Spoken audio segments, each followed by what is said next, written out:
ഞാൻ നമ്മുടെ സുഹൃത്ത് ഡയസേട്ടൻ്റെ ജേക്കബ് ഓർച്ചാർഡിലാണ്. ഡയസേട്ടൻ്റെ മോസ്റ്റ് ഫേമസ് ജബോട്ടിക്കാബ സബാറ ഡി ക്യാബിനോ, ഇതാണ് മരം. അപ്പോൾ ഞാൻ ഒന്ന് കഴിച്ചോട്ടെ.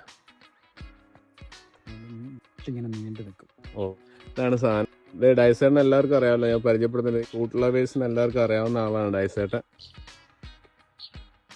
അത് എൻ്റെ കയ്യിൽ റെഡ് ഹൈബ്രിഡ് ഒക്കെ ഉണ്ട്, പക്ഷെ അത് ഇതുമായിട്ടൊന്നും കമ്പാരിസൺ പോലും ഇല്ല. ഇത് ഇതിനേക്കാളും വലിപ്പം വരുമെന്നാണ് അല്ലേ? ഇതിന്റെ രണ്ടരട്ടി വരും. ഇപ്പൊ ഈ മാസം തന്നെ കഴിഞ്ഞ മാസം ഫ്രൂട്ട് കഴിഞ്ഞു. ഇപ്പൊ വീണ്ടും രണ്ടാമത് അടുത്ത ഇതിട്ട് വീണ്ടും ഫ്ലവർ ചെയ്തോണ്ടിരിക്കും. ഏകദേശം വർഷത്തില് ഒരു 3 തവണ ഉണ്ടാവും. പണ്ടത്തെ പോലെ 9 വർഷം വേണ്ട കായ്ക്കാൻ. ഇത് നമുക്ക് സീഡ് കൊടുത്ത തൈകൾ ഇപ്പൊ ഇവിടെ 4-ാം വർഷം കേരളത്തിൽ കാഴ്ച കൊടുക്കും. 4-ാം വർഷം കാഴ്ച തുടങ്ങി. ജബോട്ടിക്കാബ വെക്കണവര് സബാറ ഡിക്കാബിനെ വെക്കുക. ഇതല്ലാണ്ട് കുറെ വെറൈറ്റി ഒക്കെ എന്നെ കാണിച്ചു തന്നു. അതൊക്കെ ഡൈസേറിനെ ഇറക്കുമ്പോൾ ഡൈസേറിന്റെ ചാനലിൽ അതിലൊക്കെ ആയിട്ട് വരും. അങ്ങനെ സൂപ്പർ ആയിട്ടാണ്. അപ്പൊ സന്തോഷം.